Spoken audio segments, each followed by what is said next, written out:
सबसे पहले हम बात करेंगे एमजी नरेगा के बारे में। फुल फॉर्म क्या है? Mahatma Gandhi national rural employment guarantee act. और ये जो एमजी नरेगा है ये अपने आप में बेहद इंपॉर्टेंट है। इससे रिलेटेड जो बेसिक चीज़ें हैं उनको याद में रखो। देखो, एमजी नरेगा इसको कब लाया गया? 2005 में लाया गया। इस लॉ को, इस एक्ट को कब पास किया गया? 2005 में पास किया गया। और ये एक्ट क्या कहता है? It provides 100 days of guaranteed wage employment. साल में 100 दिन का गारंटीड पेड एम्प्लॉयमेंट प्रोवाइड किया जाता है to every eligible rural household. और वेज कितना मिलता है? वो wage rate government of India notify करती है। बहुत सिंपल। एमजी नरेगा किस साल में पास किया गया? ये एक्ट 2005 में। और इस एक्ट के थ्रू गारंटीड पेड एम्प्लॉयमेंट, 100 दिन का गारंटीड पेड एम्प्लॉयमेंट प्रोवाइड किया जाता है to every eligible rural household. और वेज कितना मिलता है? उस वेज रेट को गवर्नमेंट ऑफ इंडिया नोटिफाई करती है। और अगर कोई रूरल हाउस होल्ड है जो कि एमजी नरेगा में अप्लाई करता है और सरकार उसको 100 दिन का गारंटीड एम्प्लॉयमेंट प्रोवाइड करने में फेल हो जाती है, तो सरकार उस इंसान को अनएम्प्लॉयमेंट अलाउंस देती है। और ये जो नोटिफाइड वेज रेट होती है ये स्टेट टू स्टेट वेरी करती है। एमजी नरेगा की इंपॉर्टेंस इस चीज़ से समझी जा सकती है कि कोविड क्राइसिस को काउंटर करने के लिए, या फिर ये कहें कि कोविड के दौरान जो अनएम्प्लॉयमेंट की सिचुएशन क्रिएट हुई थी उसको काउंटर करने के लिए 2020 में एमजी नरेगा के लिए सरकार ने एडिशनल 40,000 करोड़ रुपीस दिए थे। बहुत सिंपल सी चीज़ें। एमजी नरेगा 2005 में इस एक्ट को पास किया गया। और ये जो एक्ट है ये गारंटीड एम्प्लॉयमेंट प्रोवाइड करता है for at least 100 days in a year to every eligible rural household. और वेज रेट क्या होता है वो गवर्नमेंट ऑफ इंडिया नोटिफाई करती है। बहुत सिंपल सी बात है। अच्छा, ये जो एमजी नरेगा है इसके अचीवमेंट्स क्या हैं? एक तो रूरल एरियाज में एम्प्लॉयमेंट की अपॉर्चुनिटीज़ क्रिएट होती हैं। रूरल एरियाज जहाँ पे जनरली कोई कामकाज नहीं होता है वहाँ पे एम्प्लॉयमेंट की अपॉर्चुनिटीज़ क्रिएट होती हैं। It focuses on marginalise sections. जो मार्जिनलाइज सेक्शंस होते हैं जैसे एससी कम्युनिटी है, जैसे एसटी कम्युनिटी है, जैसे विमेन्स हैं। अब ये जो रूरल एरियाज़ की विमेन होती हैं उनके पास में कोई और काम नहीं होता है, सिर्फ घर का काम होता है। लेकिन ये जो एमजी नरेगा है ये अपॉर्चुनिटी प्रोवाइड करता है कि आओ और हम आपको 100 डेज का गारंटीड वेज एम्प्लॉयमेंट देंगे। मतलब विमेन्स को, एससी एसटी कम्युनिटी को एम्पावर करने में भी बड़ा इंपॉर्टेंट रोल है इस एमजी नरेगा का। फाइनेंशियल इंक्लूजन के ऊपर फोकस किया जाता है। भाई बट ऑब्वियस सी बात है कि 100 दिन का गारंटीड काम मिलेगा तो थोड़ा पैसा आएगा, पैसा आएगा तो फाइनेंशियल इंक्लूजन प्रमोट होगा। और एमजी नरेगा में ड्यूरेबल रूरल एसेट्स को क्रिएट किया जाता है। जैसे डैम्स बनवाए जाएंगे, जैसे रोड्स बनवाई जाएंगी, जैसे लार्ज स्केल का प्लांटेशन किया जाएगा, जैसे पॉन्ड्स वगैरह को बनवाया जाएगा। बेसिकली ये जो एमजी नरेगा है इसमें अनस्किल्ड लेबर की ज़रूरत पड़ती है। अनस्किल्ड लेबर को 100 दिन का गारंटीड वेज एम्प्लॉयमेंट प्रोवाइड किया जाता है इस एमजी नरेगा में। हालांकि नरेगा के कुछ छोटे छोटे क्रिटिसिज्म हैं और क्रिटिसिज्म मेनली वेज पेमेंट को लेकर हैं कि जब वेज पे करने की बारी आती है तो डिले देखने को मिलता है। कभी कभी अनएम्प्लॉयमेंट अलाउंस को देने में भी रिलक्टेंस देखने को मिलता है। बट इस एक्ट में प्रॉब्लम नहीं है, ये प्रॉब्लम है इम्प्लीमेंटेशन की, कि जो ऑफिसर्स बैठे हुए हैं वो पैसे को खाने की सोचते हैं। तो वो क्या करेंगे कि वेज पे ना करना पड़े या ये अनएम्प्लॉयमेंट अलाउंस ना देना पड़े। लेकिन ये छोटा सा क्रिटिसिज्म है। ऑल ओवर देखें तो मनरेगा ने बड़ा इंपॉर्टेंट रोल प्ले किया है। इनफैक्ट यूएनडीपी की ह्यूमन डेवलपमेंट रिपोर्ट 2015 की, उसमें लिखा गया कि MG NREGA is a milestone and it is best known direct employment guarantee scheme in rural areas. और रूरल एरियाज को आगे बढ़ाने के लिए, ये जो मार्जिनलाइज सेक्शंस हैं इनको एम्पावर करने के लिए, फाइनेंशियल इंक्लूजन को और थोड़ा मजबूत करने के लिए नरेगा इज डिजायरेबल। हालांकि एमजी नरेगा के ऊपर आए दिन बातचीत होती रहती है, न्यूज़पेपर में खूब सारे आर्टिकल्स आते हैं, प्रोस की बात होती है, कॉन्स की बातचीत होती है। लेकिन हाँ, बेसिक तौर पे कम से कम इतना तो याद रखो, अगर कोई क्वेश्चन आ जाए तो आपको ये बेसिक चीज़ें तो पता होनी चाहिए। एमजी नरेगा किस साल में आया एक्ट? 2005 में। It provides 100 days of guaranteed wage employment to every eligible rural household at government of India notified wage rate. Achievements क्या है? एम्प्लॉयमेंट की अपॉर्चुनिटीज प्रोवाइड करता है रूरल एरियाज में, मार्जिनलाइज सेक्शंस के ऊपर फोकस किया जाता है, फाइनेंशियल इंक्लूजन में बड़ा इंपॉर्टेंट रोल है और ड्यूरेबल रूरल एसेट्स को क्रिएट किया जाता है। क्रिटिसिज्म है वेज पेमेंट को लेकर, अनएम्प्लॉयमेंट अलाउंस के पेमेंट को लेकर। इंपॉर्टेंट यूएनडीपी की ह्यूमन डेवलपमेंट रिपोर्ट ऑफ 2015 में लिखा गया कि MG NREGA is a milestone and it is a best known direct employment guarantee scheme in rural areas. All in all अपन ये कह सकते हैं कि नरेगा इज डिजायरेबल। इसके बाद फिर बात आती है कि सरकार ने अनएम्प्लॉयमेंट को रिड्यूस करने के लिए क्या क्या इनिशिएटिव्स लिए हैं। बहुत सारे इनिशिएटिव्स हैं, लेकिन कुछ को अपन पढ़ लेते हैं जो कि किताब में दे रखे हैं। एक तो आत्मनिर्भर भारत रोजगार योजना। आत्मनिर्भर भारत रोजगार योजना इसको चलाया गया 2020 में। कब चलाया गया? 2020 में चलाया गया। एक आत्मनिर्भर 3.0 पैकेज रिलीज किया गया, उसके तहत बात की गई आत्मनिर्भर भारत रोजगार योजना के बारे में। और इसका फोकस है एम्प्लॉयमेंट जनरेशन के ऊपर। इसका फोकस है कि कोविड की वजह से जो सोशो इकोनॉमिक इम्पैक्ट आया है उसको मिनिमाइज करने के लिए। देखो बहुत सारे स्कीम्स हैं, अपन सारे स्कीम्स को रट नहीं सकते हैं, बट हाँ जो लेटेस्ट हैं, जो ज़्यादा न्यूज़ में है, जो ज़्यादा इंपॉर्टेंट हैं, उनको बहुत डिटेल में याद रखना।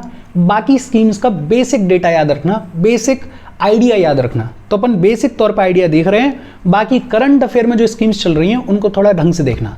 तो आत्मनिर्भर भारत रोजगार योजना, इसका फोकस है एम्प्लॉयमेंट जनरेशन के ऊपर और कोविड की वजह से जो सोशो इकोनॉमिक इम्पैक्ट आया उसको मिनिमाइज करने के ऊपर। फिर एक employees deposit linked insurance scheme चलती है, बड़ी पुरानी है, 1976 की आई थिंक। इसमें अश्योरेंस बेनिफिट मिलता है। बेसिकली आपको पता होगा कि एक प्रोविडेंट फंड होता है, तो कोई भी जो एम्प्लॉय होता है और जो एम्प्लॉयर होता है वो इस प्रोविडेंट फंड में कंट्रीब्यूट करते हैं। ये जो प्रोविडेंट फंड है, ये पैसा जब आप नौकरी छोड़ते हो तो बाद में आपको मिल जाता है। लेकिन अगर किसी एम्प्लॉय की अनटाइमली डेथ हो जाती है, जब वो नौकरी पे है उस फेज के दौरान अगर किसी एम्प्लॉय की अनटाइमली डेथ हो जाती है, तो ये जो अश्योरेंस बेनिफिट है, ये जो पैसा है, ये एलिजिबल फैमिली मेंबर्स को मिल जाता है इस employees deposit linked insurance scheme के तहत। फिर एक स्माइल नाम का ministry of social justice and empowerment ने एक प्रोग्राम चलाया, support for marginalised individuals for livelihood and enterprise. और इसमें जो बेगर्स होते हैं या जो ट्रांसजेंडर कम्युनिटी के लोग होते हैं उनका रिहेबिलिटेशन किया जाता है, उनको बेहतर ज़िंदगी दी जाती है, उनको बेहतर जगह दी जाती है और उनको प्रमोट किया जाता है कि वो बैगिंग छोड़ें और कुछ प्रोडक्टिव काम करें। तो ministry of social justice and empowerment का एक प्रोग्राम है स्माइल, ये भी शायद 2021 में चलाया गया, 2021 का ये। हाँ, PM Daksh portal and mobile app है। ये पीएम दक्ष पोर्टल और मोबाइल ऐप ये है स्किल डेवलपमेंट के लिए, मतलब जितनी भी स्किल डेवलपमेंट की स्कीम्स हैं उनको सभी टारगेटेड ग्रुप्स के लिए एक्सेसिबल बनाने के लिए। प्रधानमंत्री कौशल विकास योजना 3.0 आपने सुना ही होगा। इसमें लगभग 300 स्किल के कोर्सेज हैं फॉर द यूथ।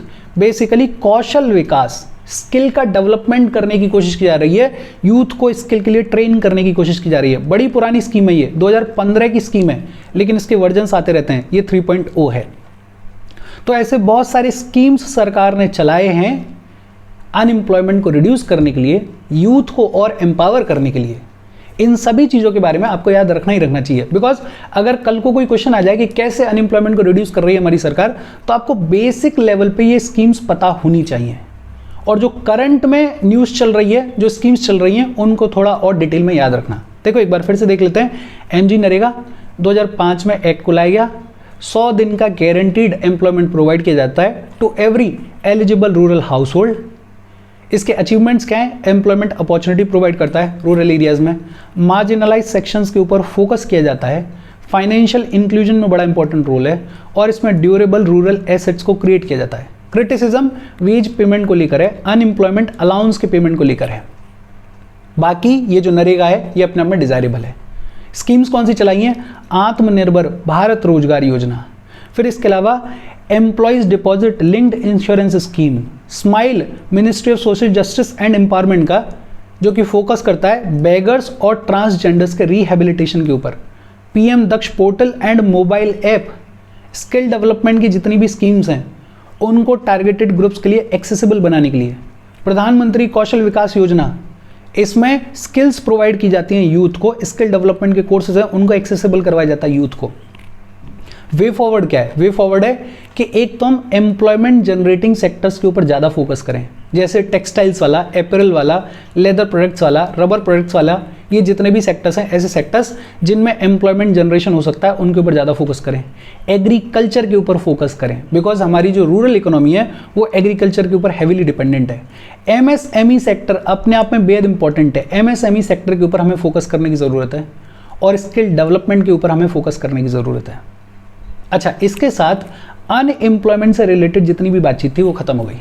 हम आगे बढ़ें उससे पहले वीडियो पे लाइक के बटन को दबा दो। लाइक दबाना ज़रूरी है बिकॉज यूट्यूब ऐसे ही फंक्शन करता है, जब आप लाइक का बटन दबाते हो तो यूट्यूब वीडियो को कंसिडर करता है और थोड़ा सा पुश कर देता है। तो लाइक का बटन दबा दो, शेयर कर दो अपने सोशल मीडिया हैंडल्स पे, व्हाट्सएप वगैरह पे अपने फ्रेंड्स को, या जो भी लोग इसमें इंटरेस्टेड है उनको शेयर कर दो और चैनल को सब्सक्राइब कर लो।